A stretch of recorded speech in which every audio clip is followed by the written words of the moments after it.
अध्यक्ष महोदय, केवल ज्यादा नहीं 2-3 मिनट ही हम लेंगे, ज्यादा समय व्यर्थ नहीं करेंगे। और भी कार्यक्रम है सदन में, और भी बिजनेस है।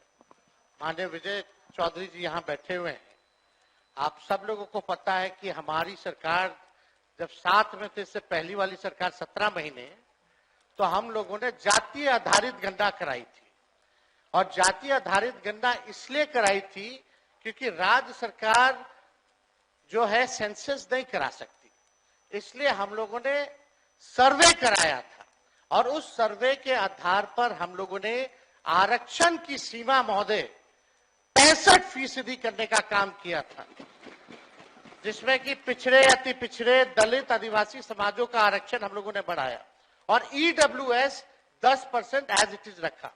आज संविधान दिवस है महोदय, और संविधान दिवस के दिन पर कम से कम ये चर्चा, कम से कम सरकार से अपेक्षा ये की जाएगी कि इसका कम से कम जवाब देने का काम करे। और इस दिशा में आरक्षण जो हमारी सरकार, जो महागठबंधन की थी पूर्व में, जो 65% हम लोगों ने बढ़ाया था, इसके लिए क्या कदम उठा रही है फिर से लाने के लिए।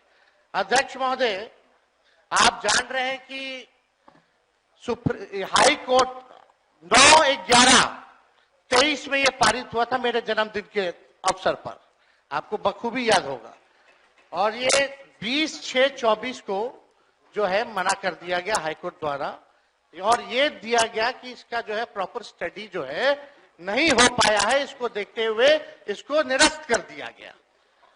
हमारा ये सवाल है महोदय कि जो संदेह नीतीश जी को था, माननीय मुख्यमंत्री जी को था, आपको था, हमको था कि भाजपा के लोग जो है किसी ना किसी प्रकार से कोर्ट जाकर के इसको निरस्त कराएंगे। इसलिए माननीय मुख्यमंत्री जी ने एक मिनट मेरी बात तो सुन लो। अरे बात है, एक चीज जानकारी देना चाहिए अध्यक्ष महोदय, पहले हम बोलेंगे, फिर बोलिएगा। आप तो बोलिएगा, मेरा बात खत्म हो जाने दो, फिर आप बोलना। पहले तो आपकी सरकार नहीं थी, पहला जानकारी देना। अरे नीतीश कुमार की सरकार थी, आप कौन थे? महागठबंधन की सरकार, वो जानकारी जैसे आप है ना, जैसे आप है। अभी किसकी सरकार है? भाजपा की सरकार नहीं है क्या? बोलिए, भाजपा की सरकार नहीं है क्या? बात बोलिएगा ना, बोलने दीजिए ना। बिना आधार और प्रमाणिकता के किसी भी पार्टी के बारे में इस तरह का बयान के पद पर बैठे संविधान के दिल में शोभा नहीं देता है।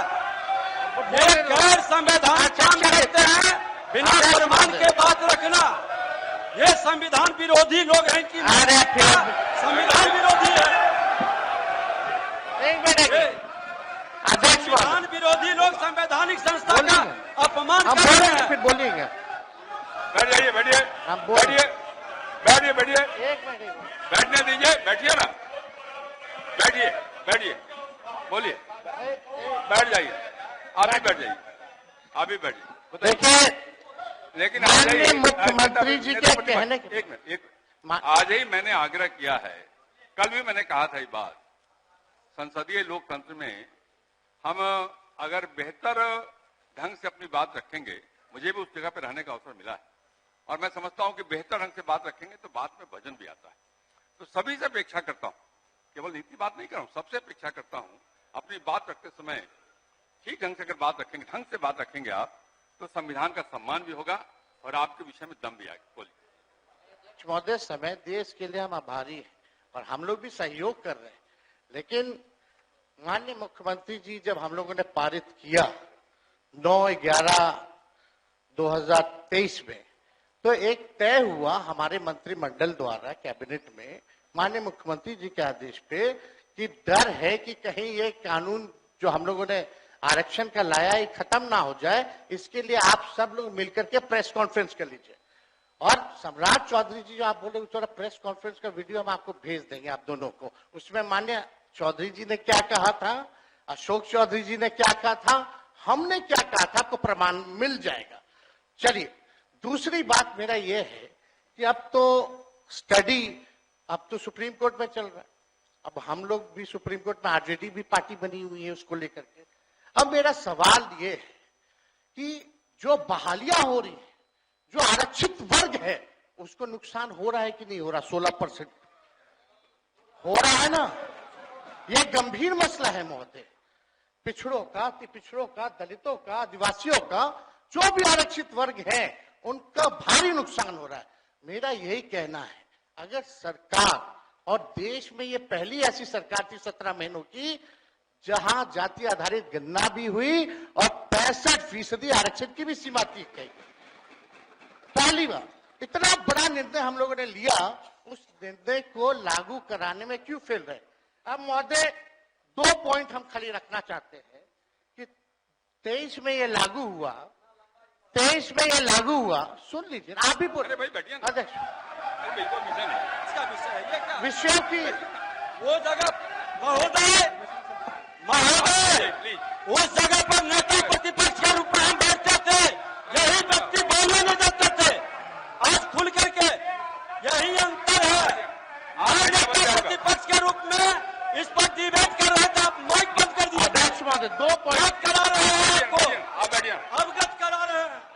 हम लोग हर तरीके से सदन चलाना चाहते हैं, आप भी डिस्टर्ब कर रहे हैं। तेज जी बोलिए। 2 पॉइंट संक्षेप में कि बताइए। ये 11-23 में, चौधरी जी 11-23 में 9-11-23 को ये लागू हुआ। निरस्त जो है हाईकोर्ट से 20/6/24 में हुआ।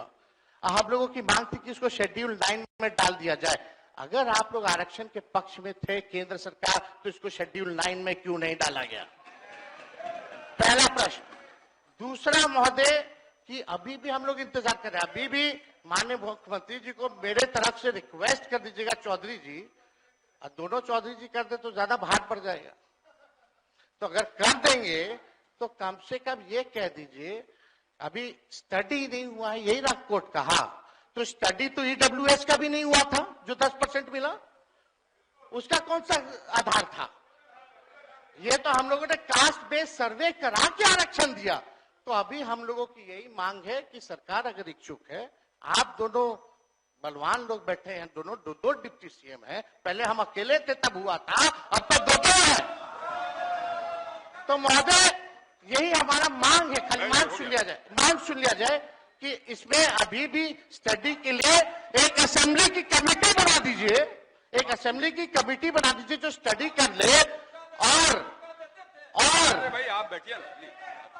अरे सुन लीजिए ना, क्या व्यवहार है? डिप्टी सीएम है यार, डिप्टी सीएम जैसा बात करिए, बोलने का मौका देता था, नहीं सभा देता था। मांग ही नहीं। संवैधानिक पक्ष का हमारी ये मांग है, संविधान की बात